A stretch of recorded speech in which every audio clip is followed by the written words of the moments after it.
Gracias por permitirnos estar contigo a través de tu dispositivo donde sea que nos estés viendo. Escríbenos en el chat lo que Dios está hablando a tu vida el día de hoy. Y quiero que te suscribas al canal para que así no te pierdas ninguna de las predicaciones de nuestro pastor en esta temporada Extender. Escríbenos también al WhatsApp si quieres que oremos por ti o si quieres platicar sobre lo que estás pasando el día de hoy, sobre lo que estás viviendo en esta temporada de tu vida. Recuerda que la iglesia y Dios están contigo, así que esfuérzate, sé valiente y no desmayes. Y si ya estás listo, prepara tu corazón para recibir una palabra que hoy Dios tiene preparada para ti. Trae tu pluma, trae tu libreta, así es que no te la pierdas. Pon mucha atención. ¿Está listo para un consejo de la palabra? Quiero comentarles que podría decir que este mensaje empecé a cocinarlo, vamos a llamarlo así, hace más de 30 años. En una ocasión, no recuerdo exactamente dónde estaba, pero leí este texto que ahorita vamos a leer. Y me inquietó algo la manera en la que está estructurado el texto, pero ahí quedó como un deseo, como un deseo en mi corazón de un día me gustaría predicar sobre esto, y creo que de acuerdo al tema del trimestre que hemos estado viendo, que es el trimestre, ese es el tercer trimestre del año, que se llama Extender, y esto tiene que ver con extender el reino de Dios a través de nosotros. Entonces, creo que al estar sacando este tema, pude finalmente, se terminó, salió del horno la palabra que se empezó a hornear hace más de 30 años y creo que es el momento para compartirlo. Y a este tema yo le puse manos adiestradas para conquistar. ¿Cómo se llama?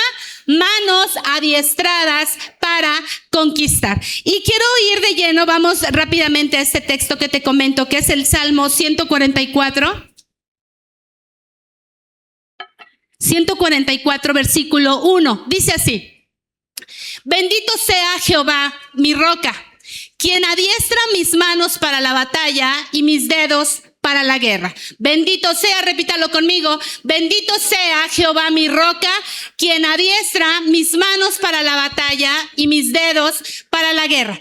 Sabemos que una guerra se constituye de varias batallas. No es lo mismo una batalla que una guerra. ¿Verdad? Las batallas son como misiones que se van conquistando y en base a las misiones que se ganan, bueno, es como se gana o se pierde la guerra. Quiero decirte que cuando David escribió este texto, de hecho está muy interesante todo el Salmo, no tenemos el tiempo de desglosarlo, de desmenuzarlo el día de hoy. Yo solo voy a tomar este texto, pero si tienes la oportunidad de leer todo el Salmo 144 en casa, es una manera en la que David externa la dependencia que tiene de Dios. En pocas palabras, David lo que está diciendo es: no quiero ir a la derecha, no quiero ir a la izquierda, no quiero ir adelante, no quiero ir atrás si tú no estás conmigo. En pocas palabras es lo que está diciendo el Salmo. Y entonces, en este punto donde David escribe: Él es Jehová mi roca, quien adiestra mis manos para la batalla y mis dedos para la guerra.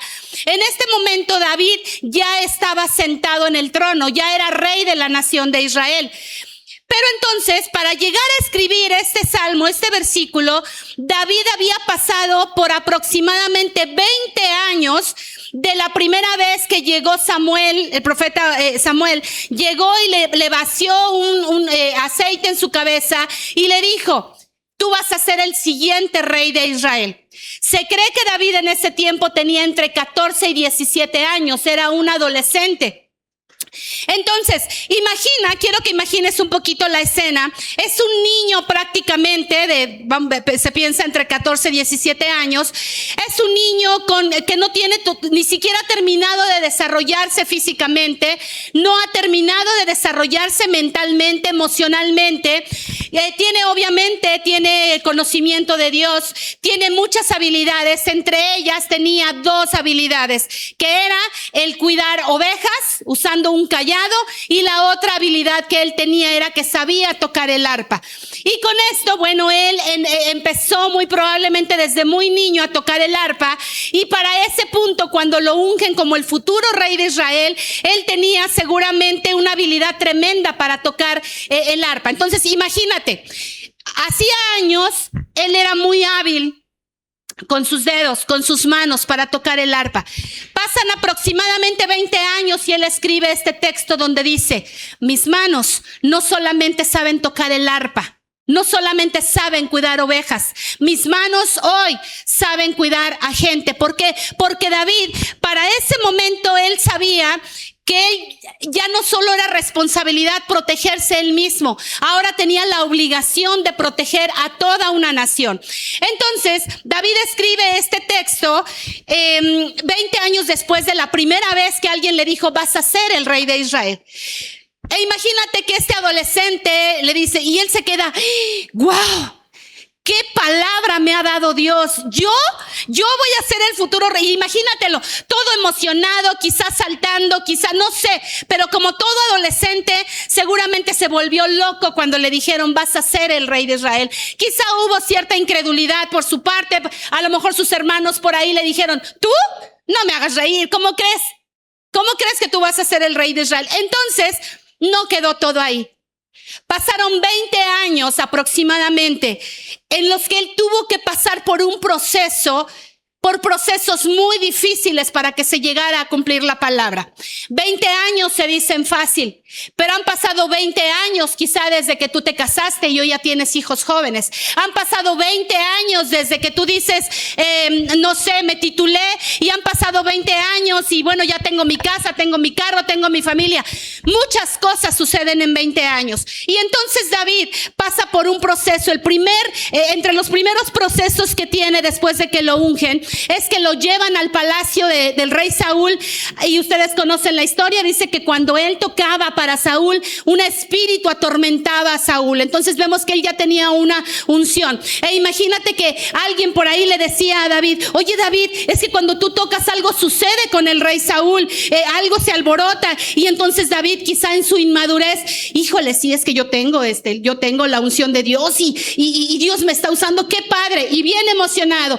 Y después de llegar al palacio, le hacen la fama de: oye, aquel escuincle mató con una piedra a Goliat, el enemigo más terrorífico de la nación de Israel, lo mató. Y por ahí está el adolescente, quizá medio creidillo, a decir: yo maté al adolescente, hoy tengo fama, estoy trabajando en el palacio del rey, me dijeron que voy a ser el futuro rey de Israel. No, hombre, ya tengo la vida comprada, Dios está conmigo, y él feliz. Pero entonces viene el proceso que no esperaba. Viene persecución por parte del rey Saúl. Viene un tiempo en el que tuvo que ser exiliado de su propia nación y tuvo que vivir en una cueva con 400 personas, que dice la Biblia que se le unieron 400 personas endeudadas, aterradas por el reinado de Saúl, que era un yugo demasiado pesado. Personas que tenían sed de venganza, personas que estaban llenas de rencor, de odio por todo lo que estaba sucediendo en la nación. Entonces veían en David: este sí nos va a ayudar a darle en la torre a Saúl, este sí nos va a ayudar. Entonces pretendían quizá formar un ejército para rebelarse contra David. Pero ¿cuál era la sorpresa? Que David tenía otro corazón. Él no sabía, no era su intención derrocar, al contrario. David, imagínate la escena cuando David tuvo la oportunidad de matar al rey Saúl, siendo que lo andaba persiguiendo, y entonces le perdona la vida, y su propio pueblo, sus amigos le dijeron: oye David, ¿qué te pasa? O sea, Dios te lo puso a boca de jarro para que te hubieras vengado, ahí se hubieran acabado los problemas. Pero ¿sabes una cosa que aprendí en estos días? David nunca vio el presente. David pudo haber dicho: sí, en este momento se acaban los problemas, mato al rey, me coloco en el trono y se acabó el problema. Y finalmente, ¿cuál es el problema si Dios me dijo que yo voy a ser el futuro rey de Israel? Pero él no vio el presente. Él probablemente vio y dijo, ok, lo mato ahorita, tomo el trono, pero Dios no va a estar conmigo. Prefiero esperar el momento, porque él se lo dijo a sus amigos cuando le dijeron, Dios te lo puso. Y él dijo, líbreme Jehová de levantar mi mano contra su ungido. Es decir, en su corazón él dijo, prefiero esperar el tiempo que tenga que esperar, pero que sea Dios quien me coloque en el trono. No voy a arrebatar el trono por mi propia cuenta y con mis propias fuerzas, porque David sabía de qué se trataba todo esto, sabía lo que le tiraba. Entonces vemos a un adolescente con una promesa tremenda, pero pasando por procesos muy difíciles. Yo leyendo en estos días, en esta semana la Biblia, esta parte de cuando David estaba en la cueva de Adulam con 400 hombres, todos con diferentes problemas, pero se le unieron con una misma intención, derrocar a Saúl. Y yo decía, Dios mío, si a veces entre 5, entre 10 no podemos ponernos de acuerdo, o es difícil liderar, una familia, difícil liderar un cuerpo de, de 20 personas. ¿Cómo le hacía David para poder dirigir 400 personas? Pero no eran cualquier persona. Eran personas conflictivas. Personas llenas de sed de venganza. Personas endeudadas. Personas frustradas con su vida. ¿Te imaginas? Qué difícil pudo haber sido. Entonces, David pasa por todo un proceso antes de llegar a este trono. Pero ¿sabes qué había aprendido David? Que ninguna guerra ganada con sus fuerzas se compara con una guerra ganada por Dios. Él lo había aprendido. Mira, a lo largo de estos años él aprendió a conocer bien las tácticas de guerra, pues se había convertido en uno de los soldados del rey Saúl. Pasó, aprendió cosas y entonces llega el momento en el que ahora sí, David toma el trono. Cuando David toma el trono, quizá podemos pensar, bueno, pues ahora sí, ya se cumplió la promesa de Dios, ya tengo el cetro de rey en la mano, ahora sí, a hacer lo que se me venga en gana. Ahora sí, a darle vuelo a la hilacha, ahora sí yo soy el rey, yo mando, a mí me obedecen. No, Señor, lo que él no sabía era que apenas iba a comenzar la cosa. Recuerdo cuando salí del Instituto Bíblico, la directora, la hermana Ruth, que ya mujeres ya la conocen, ahora es que estuvo en mayo con nosotras. En la graduación, recuerdo que nos llamó unos días antes, oró por nosotros y ella nos dijo unas palabras que en su momento, yo tenía 19 años, en su momento me aterraron. Porque ella dice, habíamos pasado 2 años en el internado, procesos difíciles de una u otra manera. Yo me fui de 17 años a la escuela, fue muy difícil despegarme de mi familia, fue muy difícil algunas cosas y entré en el internado. Dios trata mucho con tu carácter, Dios trata mucho con muchas cosas de tu interior. Fue difícil, hubo muchas lágrimas, bla, bla, bla, y entonces la hermana Ruth nos dice, ahora sí van a entrar a la verdadera escuela. Esto es solo la guardería del ministerio. Ahora sí, a estudiar. Y yo dije, ay Dios mío, eso me sonó a como que ¿qué va a pasar allá afuera, no? Y efectivamente, a veces crees que ya llegaste a lo que Dios te había prometido y a veces sí, ya llegaste, pero es apenas el inicio de todo una tremenda responsabilidad que tienes que asumir que vas a iniciar. David llega al trono y entonces se escribe, bendito sea Jehová mi roca, quien adiestra mis manos para la batalla y mis dedos para la guerra. Lo primero que hace es honrar a esa roca. Imagínate, curioso que su ministerio, su llamado, vamos a mencionarlo así, inició con una piedra en la mano, en la mano, después la puso en la onda y se la aventó al gigante, ¿no? Inició con una piedra, pero aquí él reconoce a Dios no como una piedra, sino como su roca. Es decir, si una piedra me dio salvación, ¿qué no puede hacer una roca? ¿No? Entonces lo primero que en este salmo él arranca diciendo es, Él es mi roca, Él es mi fuerza, Él es mi ayuda, Él es el que me va a sostener ahora que ya llegué al trono. Y entonces lo primero que hace es reconocer en Dios la fuerza que él necesita. Entonces, él tenía, y algo que yo decía en la mañana, este versículo contiene un, ¿cómo se dice? Un shot vamos a decirlo así, un shot de tácticas de guerra. Parece un simple texto en el que dices, Él adiestra mis manos para la batalla y mis dedos para la guerra. Tiene cada punto, cada coma y cada palabra en este texto tiene una cápsula de vitaminas para entender lo que Dios quiere hacer con nosotros. ¿Sabes? David conocía probablemente muchas de las tácticas de guerra.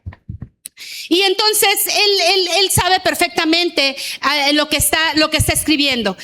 Y la Biblia tiene, a lo largo de toda la Biblia podemos encontrar muchísimos textos en los que Dios nos compara a sus hijos con un soldado.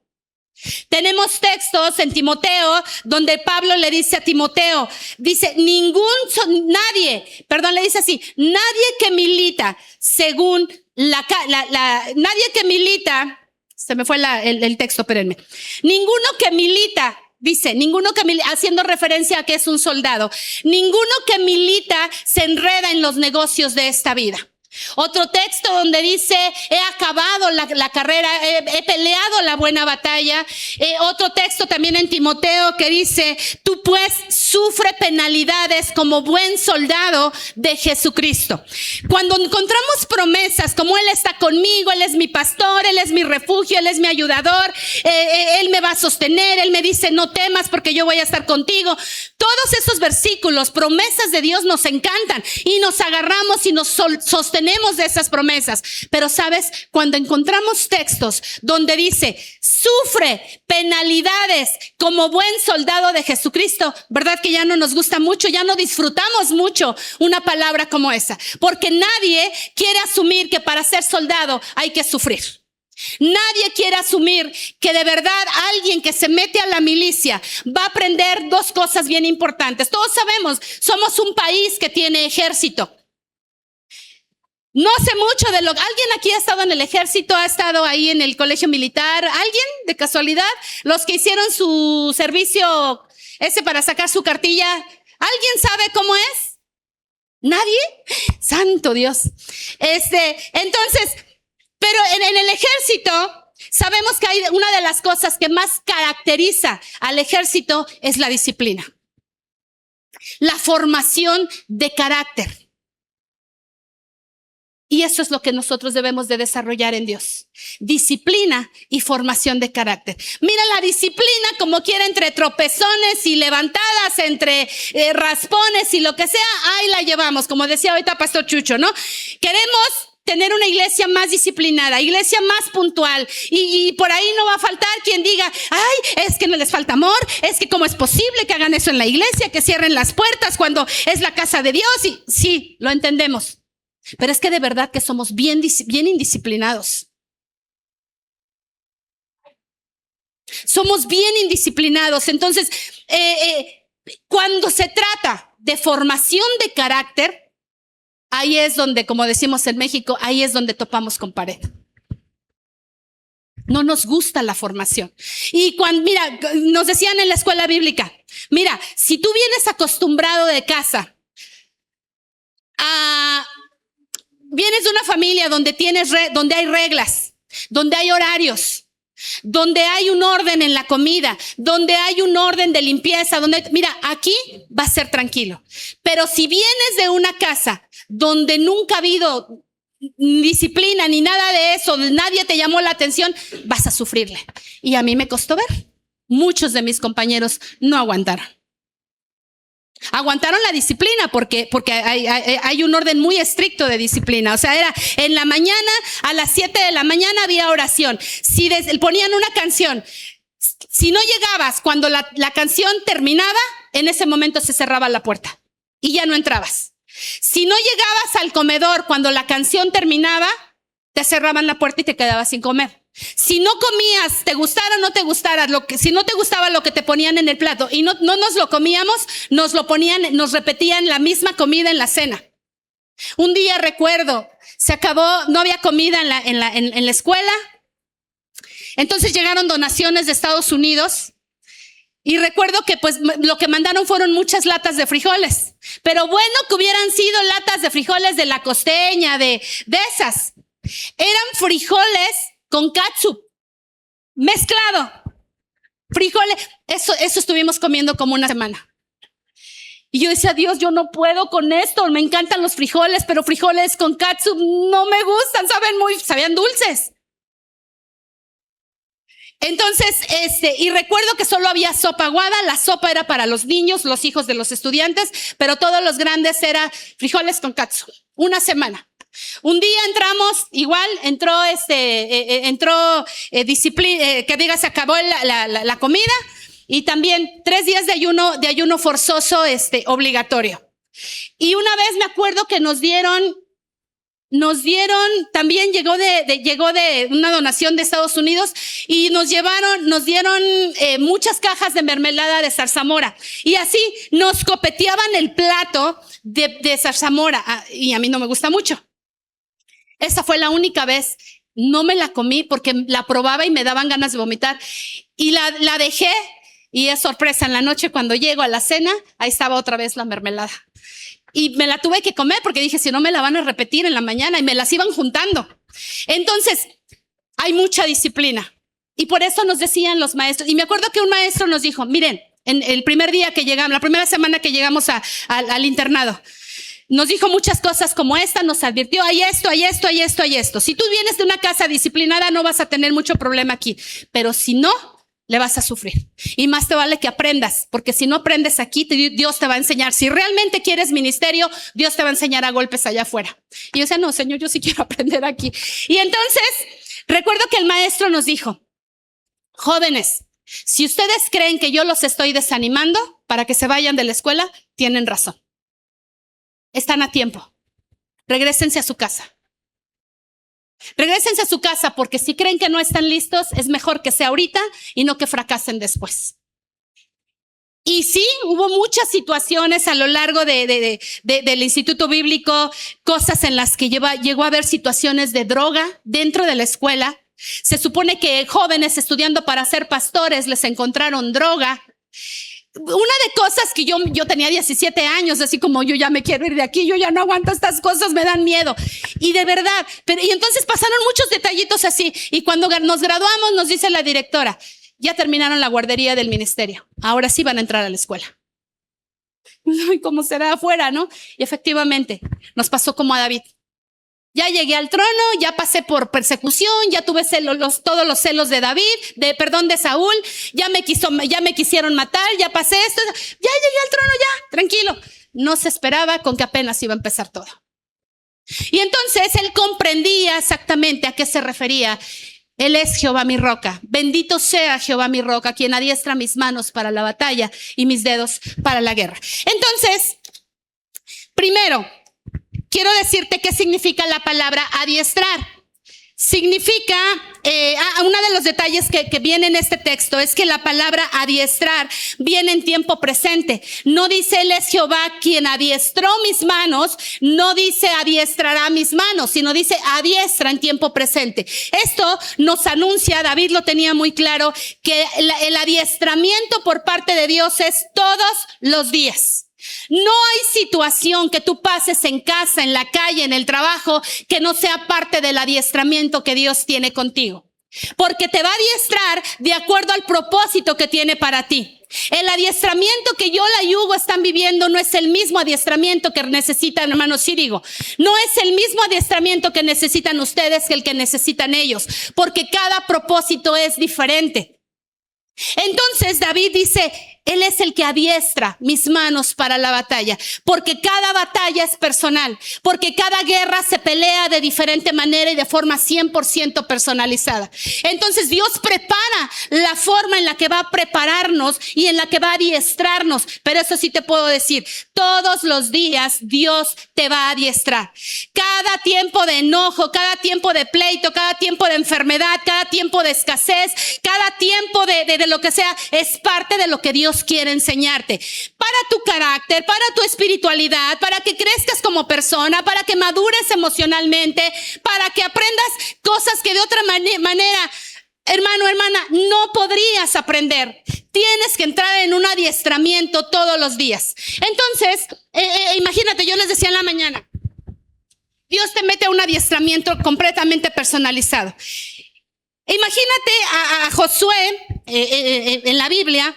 Ustedes conocen, Josué entra a la tierra prometida, está todo el proyecto para conquistar Jericó.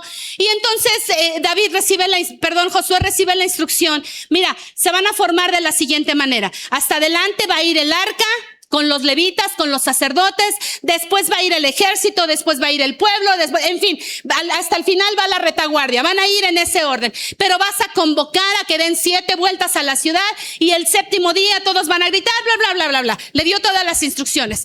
Imagínate que Josué dice, ¿saben qué pueblo, saben qué levitas, soldados? Necesitamos estar puntuales aquí, porque esto era, las vueltas a la ciudad eran por la mañana. Entonces imagínate que Josué les dice, muchachos, nos vemos aquí en la entrada de Jericó a las 6 de la mañana porque hay que darle una vuelta. No sé exactamente cuánto, o no recuerdo cuánto medía la ciudad de Jericó, pero seguramente no era darle la vuelta a una manzana, era una ciudad. Entonces le dicen, aquí nos vemos porque hay que darle vuelta a la ciudad. Y por allá no faltó el soldadito, ay no, es muy temprano. Por allá no faltaría el que ¿y para qué? Si Dios ya nos dijo, ya nos prometió que la tierra prometida es nuestra, pues ¿para qué me desmañano aquí? Desde aquí yo oro. ¿Sabes? Cuando Dios convoca, hay adiestramiento que va a ser personal, pero hay adiestramiento que va a ser grupal, congregacional. Y ¿sabes qué? En la mañana yo les decía también esto.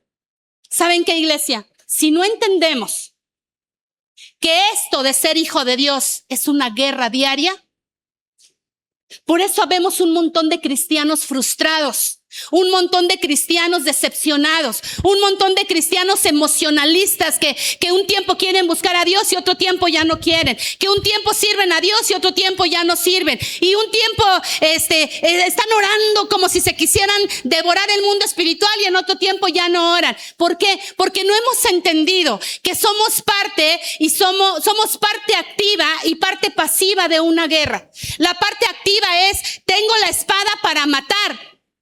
Y la parte pasiva, pues, tengo la espada para defenderme.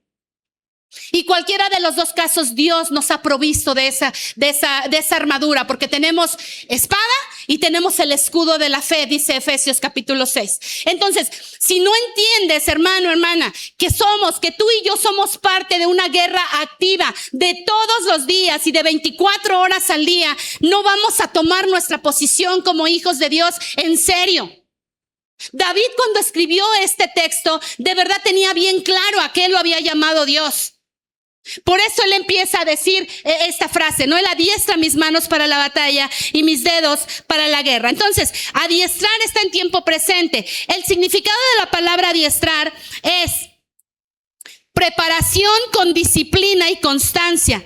Implica un proceso activo y repetitivo, similar al que ejerce un domador. Digo conmigo, domador. ¿Quiénes son los domadores? ¿Qué hace un domador? ¿Y cómo lo entrena? Digo, hoy en día, gracias a Dios, ya está permitido toda esa cuestión de los circos, ¿no? Ya está prohibido. Pero en su momento, quienes fuimos a un espectáculo de circo nos dábamos cuenta que para que los animales obedecieran aventaban latigazos en el aire.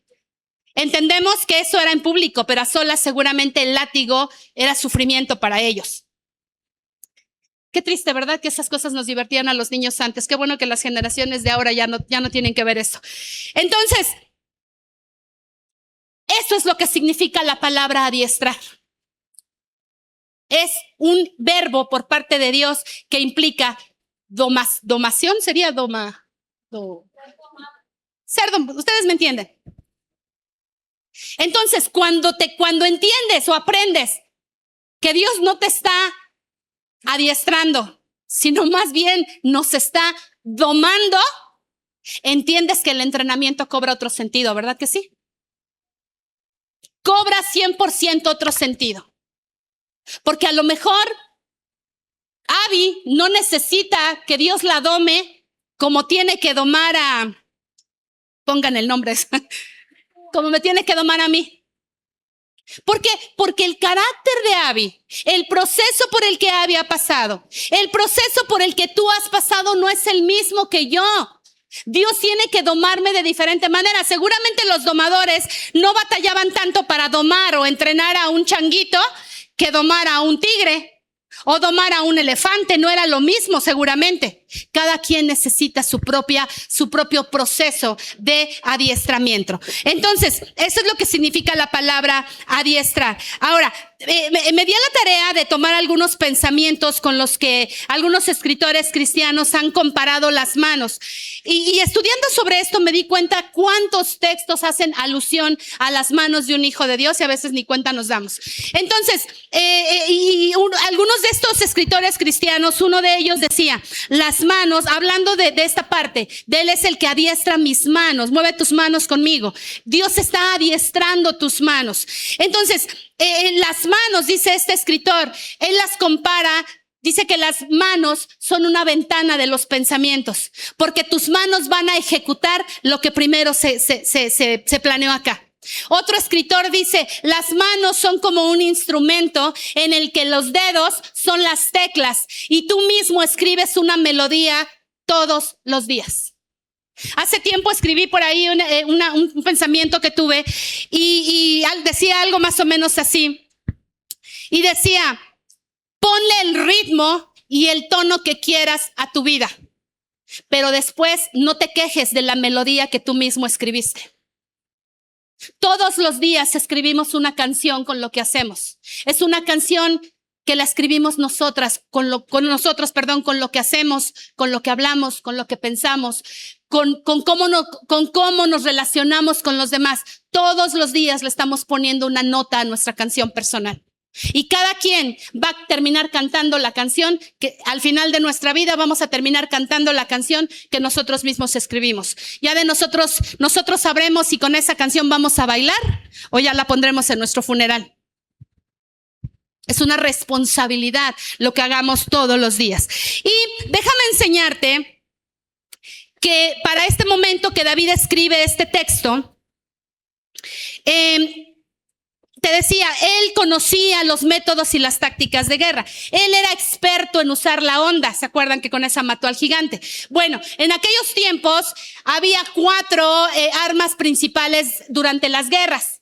Era la honda, el arco con la flecha, la lanza y la espada. La espada se usaba para batallas cuerpo a cuerpo. El arco y la flecha se usaba para lanzar las flechas a mediana distancia, pero con precisión La honda se usaba para batallas menos peligrosas, vamos a llamarla así, pero se usaba mucho por la velocidad y la velocidad que llevaba, la fuerza que llevaba la piedra, porque se usaban piedras, y la lanza se usaba para mantener a raya el enemigo. Estaba leyendo que las lanzas las usaban porque llegaban a mediana distancia y se usaba como para poner una ¿cómo se dice? Una valla para que el enemigo no avanzara hasta determinado territorio. O se usaba para que abrirles camino a los víveres, a ciertos soldados, a ciertas necesidades que había durante las guerras. La lanza les abría paso. Entonces, ¿sabes? Esto nos enseña entonces que nuestras manos deben de estar listas, preparadas, adiestradas para saber cuándo debo de usar la honda, cuándo debo de usar la lanza, cuándo debo de usar el arco con la flecha o de plano cuándo debo de usar la espada, cuando ya se trata de cuerpo a cuerpo. Pero ¿sabes qué? Si yo no entiendo, como te decía ahorita, si yo no comprendo, no me cae el 20 de que yo vivo todos los días en una batalla, en una guerra espiritual, voy a decir, la que agarre es buena, pásame la flecha y el enemigo lo tengo aquí. Yo tengo que saber cuando, mira, en la mañana yo les hablaba, cuando tu espíritu, tu alma, están conectados con Dios a través de la oración, a través de la lectura de la palabra, a través de estar acatando los principios de Dios, cuando yo estoy llena de todo eso, ¿sabes? Mi criterio está tan conectado al de Dios que la decisión que yo pueda tomar, sé que Dios la va a respaldar. ¿Sabes por qué? Y les ponía el ejemplo en la mañana. Me encantó un texto hace mucho que leí donde David justamente está yendo a conquistar territorios, está peleando en guerra. Y entonces llega un momento, quizá ante un enemigo peligroso, grande, no lo sé, pero tuvo cierto miedo. Y entonces preguntó a través de un profeta: ¿estarás conmigo o no para conquistar? No me acuerdo qué rey era o qué nación era. Pero entonces el profeta le dice: así te dice Jehová, haz todo lo que te venga a la mano porque Jehová estará contigo. Me encantó este texto. En primera instancia me choqueó un poquito porque yo decía, ¿cómo? O sea, venía peleando de tantas guerras y ganaba una y ganaba otra y ganaba todas. ¿Y por qué a este punto dice, ¿me vas a ayudar? ¿Vas a estar conmigo? Quizá, repito, no he estudiado esa parte, pero quizá por miedo, por lo que haya sido, preguntó, que se vale. Pero ¿sabes qué? A veces se nos va la vida preguntando, ¿será la voluntad de Dios? Yo les decía en la mañana, he aprendido que hay dos formas muy fáciles de conocer la voluntad de Dios. La primera, dice la Biblia que la voluntad de Dios es nuestra santificación. Si tú quieres saber si es la voluntad de Dios esto, aquello que quieres hacer, primero pregúntate, ¿coopera para mi santificación? Es la voluntad de Dios. No coopera para mi santificación, entonces no es la voluntad de Dios. Segunda manera de poder hacer la voluntad de Dios, conéctate con Dios. Le ponía hace unos días a una hermana justamente en una situación donde no sabe qué hacer. Yo le decía, mire, Cuando Dios creó a Eva, se la trae a Adán, Dios le dice, Adán, escúcheme, Adán fue el que expresó, esto es ahora hueso de mis huesos y carne de mi carne. Por tanto, dejará el hombre a su padre, a su madre, se unirá a su mujer y serán una sola carne. ¿Quién lo dijo? ¿Quién lo dijo? Adán. No lo dijo Dios, lea la Biblia. No lo dijo Dios, lo dijo Adán. Siglos y siglos y siglos después, cuando Jesús da su mensaje del sermón, el famoso sermón del monte, no como algún pastor se equivocó y en lugar de decir el sermón del monte, dijo la ley del monte. Esa es una canción de Vicente Fernández, esa no. En el sermón del monte, Jesús dijo, cuando le preguntaron acerca del divorcio, Jesús dijo, escrito está, dejará el hombre a su padre, a su madre, se unirá a su mujer y serán una sola carne. Cuando él dijo, escrito está, se refería a que Dios lo había establecido. ¿Vamos bien? Pero en realidad en el Génesis, ¿quién lo dijo? Entonces, ¿por qué se le atribuye a Adán una instrucción de parte de Dios si fue Adán el que lo escribió? ¿Dónde está la clave? En que Adán y Dios eran uno mismo. Cuando tu espíritu, cuando tú estás lleno de palabra, de oración, estás ayunando, estás adorando a Dios, estás congregándote, estás sirviendo, estás llevando a cabo lo que Dios te ha llamado a hacer, mira, tu oído está súper sensible a entender lo que Dios te está hablando. Te conectas muy fácilmente a la voluntad de Dios y entonces entiendes como el profeta le dijo a David, haz todo lo que te venga a la mano, porque Jehová estará contigo. Y si me sale mal, Señor, y si me equivoco, cuando Dios sabe que lo hiciste con la seguridad y el deseo de poder ser, que todo lo que hagas sea para honrar y glorificar a Dios, sabes que Dios te da la salida, Dios te da la instrucción, Dios te da todo para que tú puedas continuar adelante. ¿Vamos bien?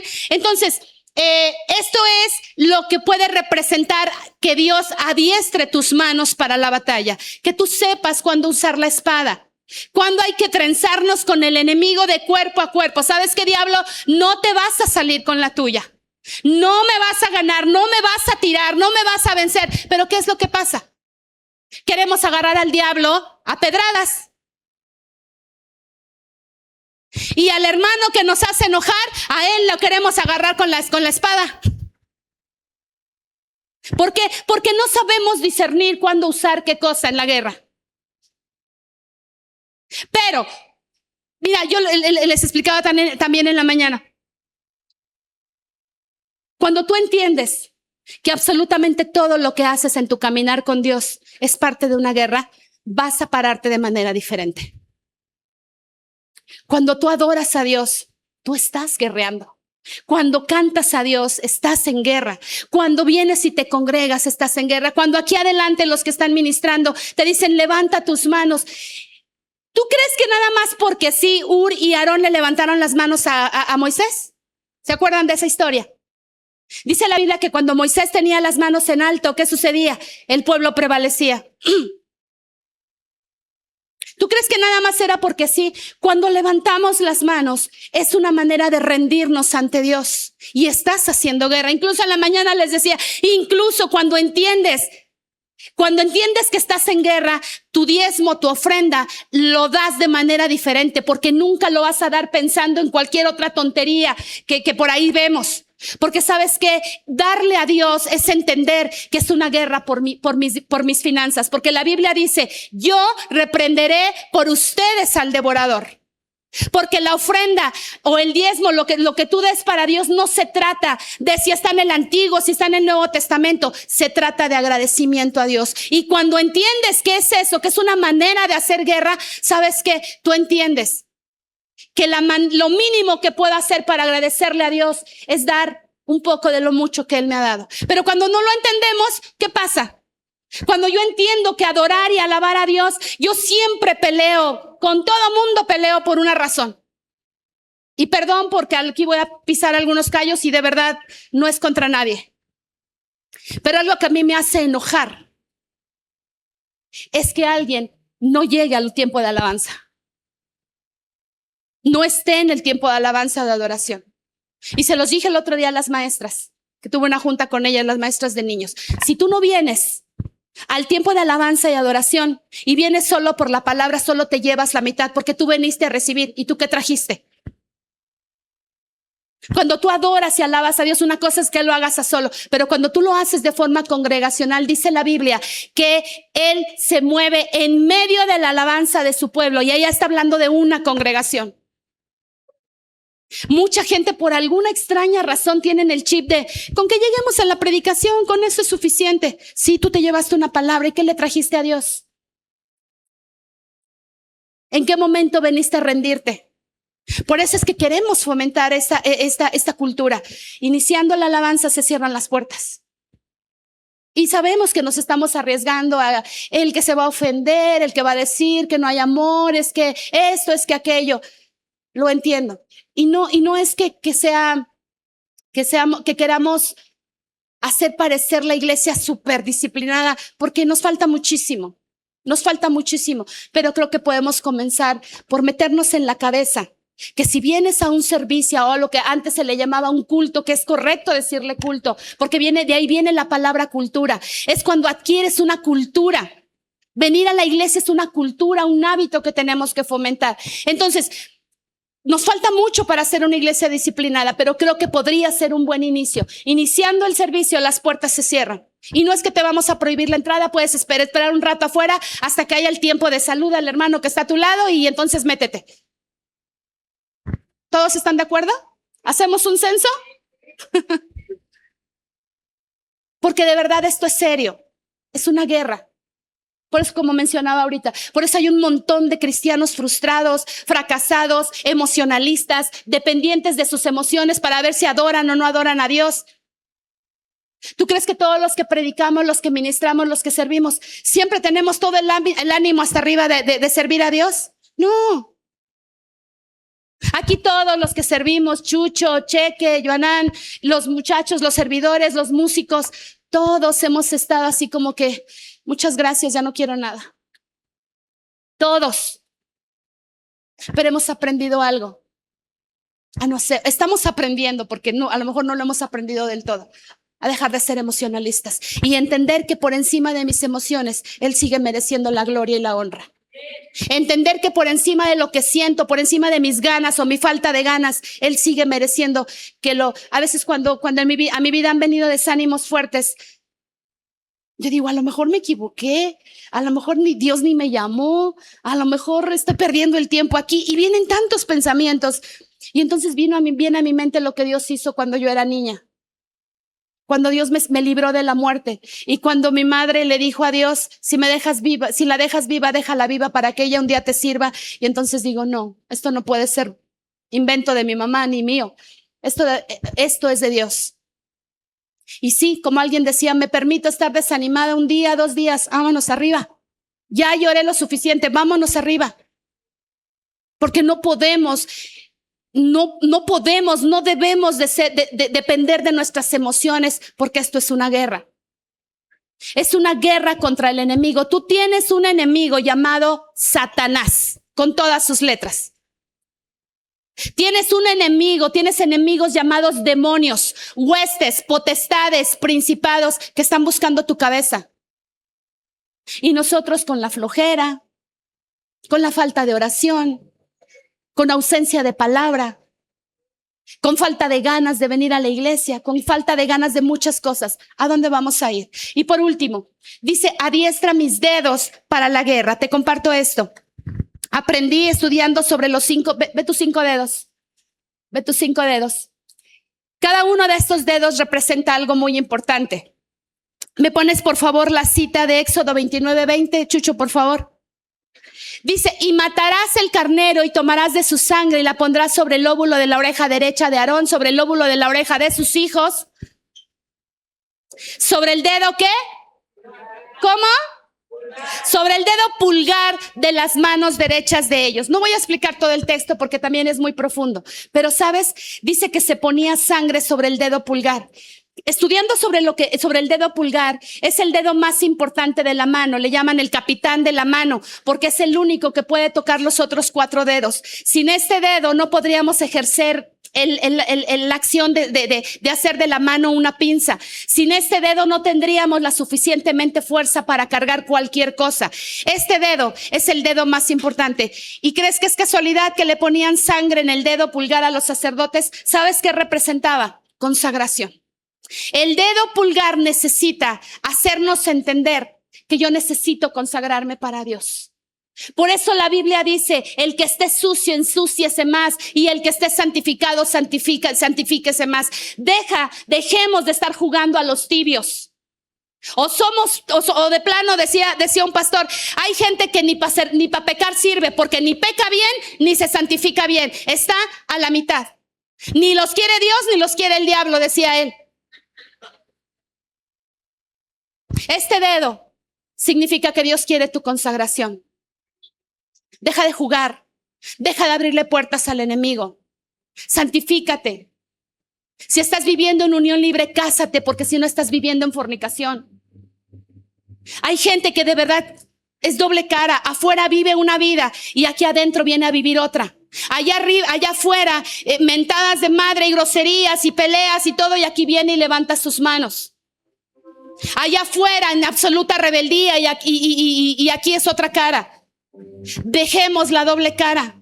Dios quiere consagración. El dedo índice, generalmente el dedo índice se conoce como el dedo señalador, es decir, es un dedo que guía, es un dedo que señala. Si tú quieres que este dedo índice sea entrenado o que Dios lo esté adiestrando, es que tú le enseñes el camino a otros. Deja de guardarte para ti lo que sabes de Dios. Hay urgencia, es urgente que anunciemos que Jesús viene, que Jesús quiere una iglesia santa. Es urgente que prediquemos el evangelio allá afuera. Hoy en la mañana les comentaba que hace tiempo fui al World Trade Center a Expo Biblia y hacen una maqueta gigante del tabernáculo. Y entonces nos explicaban algunas cosas sobre los antiguos pergaminos de la Biblia. Y decía la persona que nos estaba haciendo como la guía, enseñándonos, nos enseñó cómo eran los antiguos pergaminos de las escrituras. Y ahí en los pergaminos había un dedo, una manita larga como un lápiz, y en la punta de ese lápiz, es de oro, en la punta de ese lápiz tiene una figura con una mano así.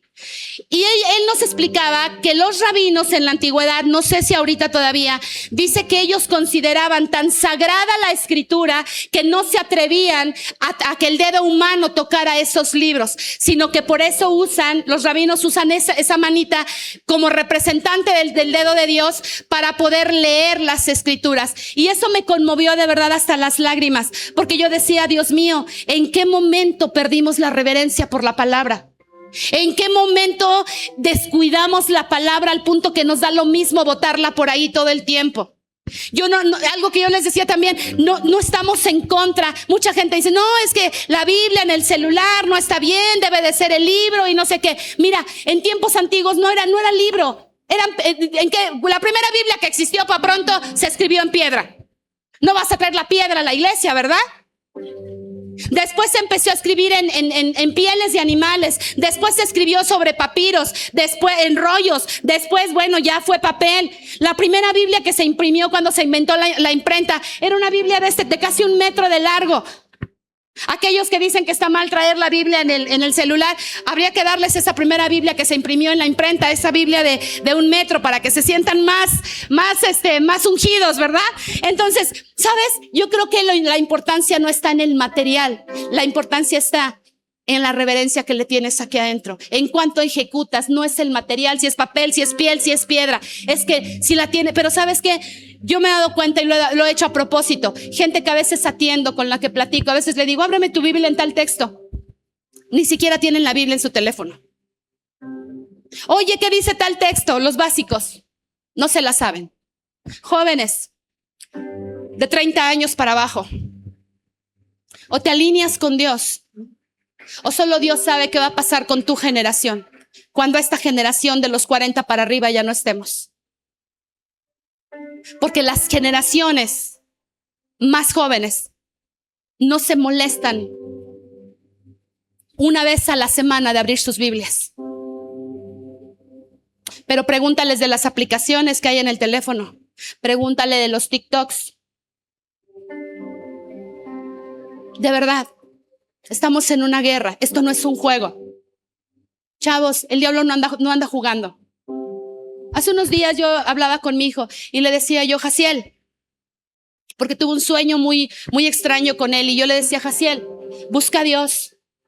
No dejes ahora que él ya no vive con nosotros, él se independizó hace unos meses, se rentó su departamento y todo. Y a veces mi corazón de mamá está comiendo bien, pero otra preocupación es, ¿estará leyendo la Biblia? ¿Estará buscando a Dios? Y yo le decía, Jaciel, busca a Dios y teme a Dios, porque el diablo no está jugando. Y se lo dije, el diablo quiere tu cabeza. Y es lo mismo que les digo a ustedes, jóvenes.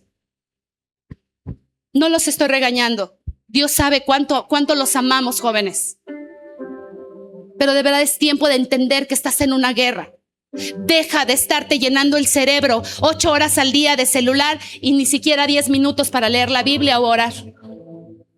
Esto es serio. Esta guerra es en serio. El dedo anular. El dedo anular es el dedo más grande de la mano y le llaman, es el eje de la mano. Este dedo, al ser el más grande, representa crecimiento, representa alcance. Esto nos habla de madurez. Familia, madura en Dios.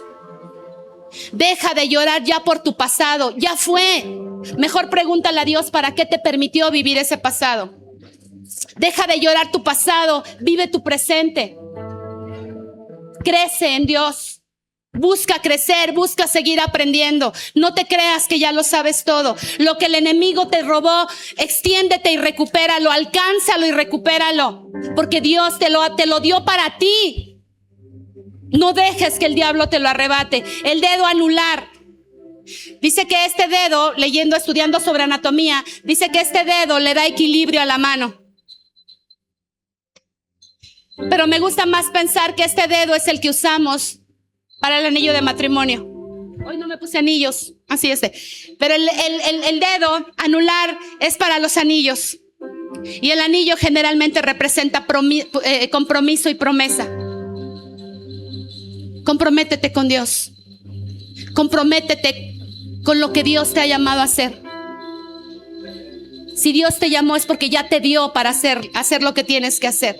Y por último, el dedo meñique. El dedo meñique, obviamente en la Biblia no habla nada sobre un dedo meñique, pero hay algo que a mí me hizo recordar este dedo. Ponme la cita, por favor, Chucho, la última, y con esto vamos terminando. Después, segunda de Samuel, ¿sí, verdad? No te di esa cita, perdóname. Esa ahorita la ponemos, quítamela. La penúltima cita. Dice la Biblia que cuando Salomón muere, su hijo Roboam sube al trono y entonces vienen unos jóvenes a decirle: oye, tu papá puso un yugo muy pesado sobre nosotros, aligéranos ese yugo, redúcenos los impuestos y bueno, cosas que ellos querían.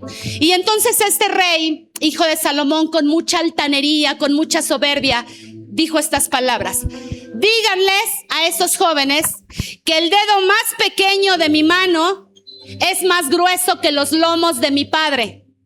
Así que si mi padre los azotaba con látigos, yo los voy a azotar con escorpiones. En otras palabras, fue un rey malo. Pensando en qué representará este dedo meñique, me acordé de esa cita. Y entonces me hace entender que este dedo representa humildad. Que es el más pequeño, el más insignificante, el que menos fuerza tiene. ¿Pero te has cortado el dedo chiquito? ¿Te has golpeado el dedo chiquito del pie? Eso nos habla de que necesitamos ser adiestrados en humildad. Matrimonios, aprendamos a pedirnos perdón entre nosotros. Padres e hijos, aprendamos a pedirnos perdón y a perdonar. Aquí en la iglesia, aprendamos a perdonar y a pedir perdón. Que Dios nos libre de ser soberbios y sentir como Roboam, que nuestro dedo pequeño es más ancho que los lomos de nuestro Padre. Como diciendo: yo puedo más que Él. Mantengámonos en humildad. ¿Qué es lo contrario de que nuestras manos sean adiestradas y nuestros dedos sean adiestrados para la guerra? Está, ahora sí, ponme la cita. Después hubo otra guerra en Gat, donde había un hombre de gran estatura, el cual tenía 12 dedos en las manos y otros 12 en los pies, 24 por todos, y también era descendiente de los gigantes. Siguiente. Di conmigo, desafió. Este gigante tenía 6 dedos en cada mano y representa esto. ¿Qué hace tu enemigo? ¿Qué hace tu enemigo de 6 dedos? La segunda palabra lo dice, dilo fuerte. ¿Qué hace tu enemigo de 6 dedos? Te va a desafiar. Todos los días ese gigante va a aparecer en tu vida para desafiarte y quitarte lo que Dios te ha dado. Y robarte la paz, y robarte la fe, y robarte el don, el llamado que Dios puso sobre ti. Y te va a robar la confianza en Dios y te va a querer robar todo, porque Él te va a desafiar a demostrarte que Él es más grande que tú. Él tiene 6 dedos, tú tienes 5, tenemos 5. Nosotros decidimos. Una mano adiestrada es suficiente para entender que yo sé cuándo voy a tomar la lanza, cuándo voy a tomar la espada, cuándo voy a tomar el arco y la flecha, o cuándo voy a tomar la honda en mis manos. Pero de que el enemigo no se sale con la suya, no se sale. Eso depende de nosotros y de cuánto estemos tomados de Dios. Ponte de pie, por favor. Queremos agradecer que hayas estado con nosotros y esperamos que hayas disfrutado este tiempo de palabra. Deseamos que haya bendecido tu corazón y la vida de tu familia. Recuerda que nos puedes visitar de manera presencial en Avenida Javier Rojo Gómez, número 38, Colonia Agrícola Oriental, Delegación Iztacalco. Y todos los miércoles a las 6 de la tarde tenemos Noches de Interés CCP. Buscamos conectar, compartir y que permanezcas en la palabra de Dios. Y el último viernes de cada mes tenemos Tiempos con Dios a las 7 de la noche. Y domingo, 3 reuniones a las 9 de la mañana, 1 de la tarde y 7 de la noche. También queremos que te mantengas atento a las redes sociales, porque en el mes de septiembre tenemos una gran celebración. Tenemos nuestro 6º aniversario y a través de nuestras redes sociales te estaremos brindando mayor información. Nos va a dar un placer y un honor poderte ver aquí en casa. Dios te bendiga.